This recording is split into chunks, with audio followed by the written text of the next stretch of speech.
Hello അസ്സലാമു അലൈക്കും, welcome back. അപ്പോൾ ഇന്നത്തേത് നല്ല ടേസ്റ്റി ആയിട്ടുള്ളൊരു ബൺ നിറച്ചതാണ്.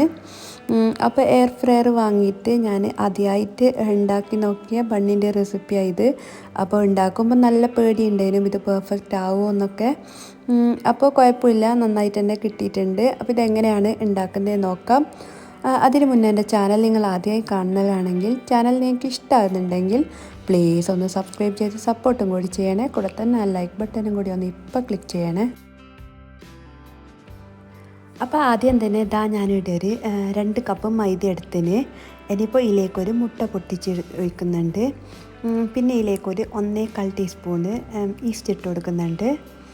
പിന്നെ തന്നെ ഒരു 1/4 ടീസ്പൂണ് പഞ്ചസാരയും കൂടി ഇട്ട് കൊടുക്കുന്നുണ്ട്. പിന്നെ ഇതിലേക്ക് ആവശ്യത്തിനുള്ള ഉപ്പും കൂടി ഇട്ട് കൊടുക്കുന്നുണ്ട് കേട്ടോ. ഇനിയിപ്പോൾ ഇത് ഞാൻ ഇളം ചൂടുള്ള പാലിലാണ് കുഴച്ചിട്ടെടുക്കുന്നത്. അപ്പോൾ പാലിൽ തന്നെ കുഴച്ചെടുക്കാൻ വേണ്ടിയിട്ട് നോക്കുക. ഇനിയിപ്പോൾ ഇത് കുറച്ചായിട്ട് പാലൊഴിച്ചിട്ട് നമുക്കൊന്ന് കുഴച്ചിട്ടെടുക്കാം. അപ്പോൾ പാലിൻ്റെ കണക്കൊന്നും അങ്ങനെ കൃത്യമായിട്ടില്ല. നമ്മൾ ചപ്പാത്തിക്കെല്ലാം കുഴക്കുന്നില്ല അതുപോലെ അത്ര ടൈറ്റാക്കിയിട്ട് വേണ്ട, കുറച്ച് ലൂസിൽ തന്നെ ഇതൊന്ന് കുഴച്ചിട്ടെടുക്കാൻ വേണ്ടി നോക്കാം. ചപ്പാത്തി കുഴച്ചതിനെക്കാട്ടി കുറച്ചുകൂടി ലൂസിൽ വേണം ഇതൊന്ന് കുഴച്ചിട്ടെടുക്കാൻ.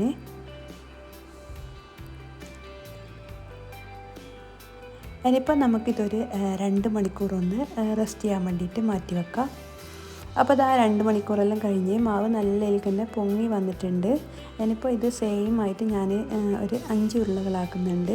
ഞാനിപ്പോൾ ആക്കുന്നത് അത്യാവശ്യം കുറച്ച് വലിയ വണ്ണം തന്നെയാണ്. അത് മറ്റേ നമ്മൾ ബേക്കറിയിൽ നിന്ന് കിട്ടുന്ന നീളത്തിനുള്ള ബന്നില്ലേ, അതുപോലെയാണ് ആക്കുന്നത്. ഇനിയിപ്പോൾ ഇത് നിങ്ങൾക്ക് റൗണ്ടായിട്ട് തന്നെയെങ്കിൽ അങ്ങനെയും ആക്കിയെടുക്കാം കേട്ടോ. അപ്പോൾ ഞാനിതുപോലെ നീളത്തിന് വെച്ചിട്ടുണ്ട്. ഇനിയിപ്പോൾ ഇതിൻ്റെ മുകളിലേക്ക് ഞാൻ പാലാണ് തേച്ച് കൊടുക്കുന്നത്. എനിക്ക് തോന്നുന്നു പാലിനെക്കാട്ടി ഏറ്റവും നല്ലത് മുട്ട തന്നെയാണ്.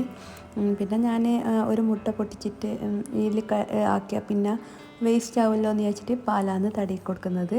എന്നിട്ട് അതിൻ്റെ മുകളിലേക്ക് കുറച്ച് വെളുത്ത വെള്ളം കൂടി ഞാൻ ഇട്ട് കൊടുക്കുന്നുണ്ട്. എന്നിട്ട് ഞാൻ എയർ ഫ്രയറിൽ ഇതുപോലെ ഒന്ന് നിരത്തി കൊടുക്കലാണ്.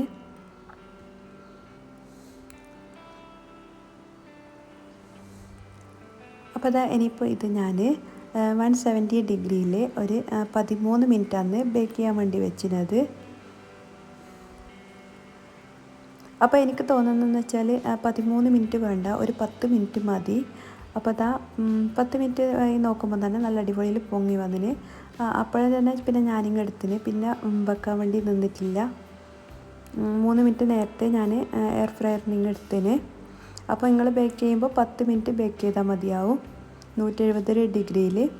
ഇനിയിപ്പോൾ അതിലേക്കുള്ള ഫില്ലിങ് ഉണ്ടാക്കലാണ്. ഞാൻ ഒരു 200 ഗ്രാം ചിക്കന് മുളകും ഉപ്പും കൂടി പുരട്ടി വെച്ചിന്. അതൊന്ന് ഫ്രൈ ചെയ്തിട്ട് എടുക്കുന്നുണ്ട്.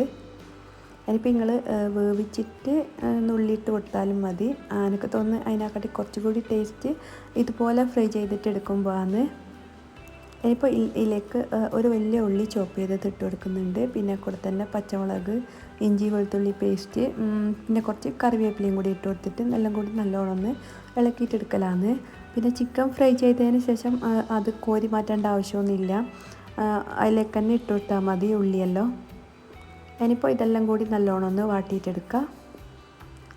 അപ്പോൾ ഉള്ളിയെല്ലാം നല്ലോണം തന്നെ ഒന്ന് വാടി വന്നോട്ട്.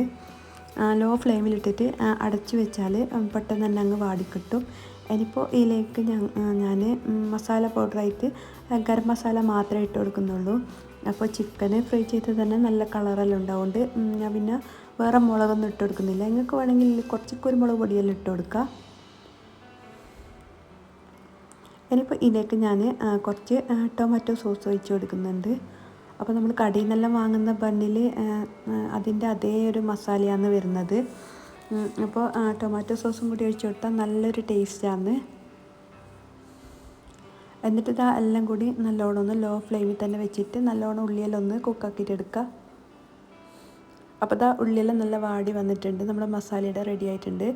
ഇനിയിപ്പോൾ നമ്മൾ ഉണ്ടാക്കി വെച്ചിട്ടുള്ള ബണ്ണ് ഇതുപോലെ ഒന്ന് പൊളന്ന് കൊടുത്തിട്ട് അതിലേക്ക് മയോണൈസ് ഇട്ട് കൊടുക്കലാണ്. അപ്പോൾ മയോണൈസ് ആക്കുന്നില്ലെങ്കിൽ കെച്ചപ്പ് തന്നെ തേച്ച് കൊടുത്താലും മതി, അല്ല രണ്ടും കൂടി വേണമെങ്കിൽ അങ്ങനെയും തേച്ച് കൊടുക്കാം കേട്ടോ. ഇനിയിപ്പോൾ നമ്മളാക്കി വെച്ചിട്ടുള്ള ഫില്ലിങ് എത്രത്തോളമാണോ വേണ്ടത് അത്ര നിറച്ച് കൊടുക്കലാണ്. അപ്പോൾ ബണ്ണെല്ലാം നല്ല അടിപൊളിയായിട്ട് തന്നെ കിട്ടിയിട്ടുണ്ട്. പക്ഷേങ്കിൽ എനിക്ക് എനിക്ക് തോന്നുന്നത് നമ്മൾ പാല് സ്പ്രെഡ് ചെയ്യുന്നതിനെക്കാട്ടിയോ മുട്ട തന്നെ പുറത്ത് സ്പ്രെഡ് ചെയ്യണം, എന്നാൽ നല്ലൊരു ഗ്ലേസിങ് കിട്ടും. ബാക്കിയെല്ലാം ഓക്കെ തന്നെ, നല്ലതൊക്കെ തന്നെ കിട്ടിയിട്ടുണ്ട് എയർ ഫ്രയറിലാക്കിയിട്ട്. ഇനിയിപ്പോൾ എയർ ഫ്രയർ ഇല്ല വെച്ചാൽ നിങ്ങൾക്കിത് പാനിൽ തന്നെ ആക്കിയിട്ടെടുക്കുക, അല്ലെങ്കിൽ ഓയിലിൽ ഫ്രൈ ചെയ്തിട്ട് ഇതുപോലെ ആക്കിയിട്ടെടുക്കുക.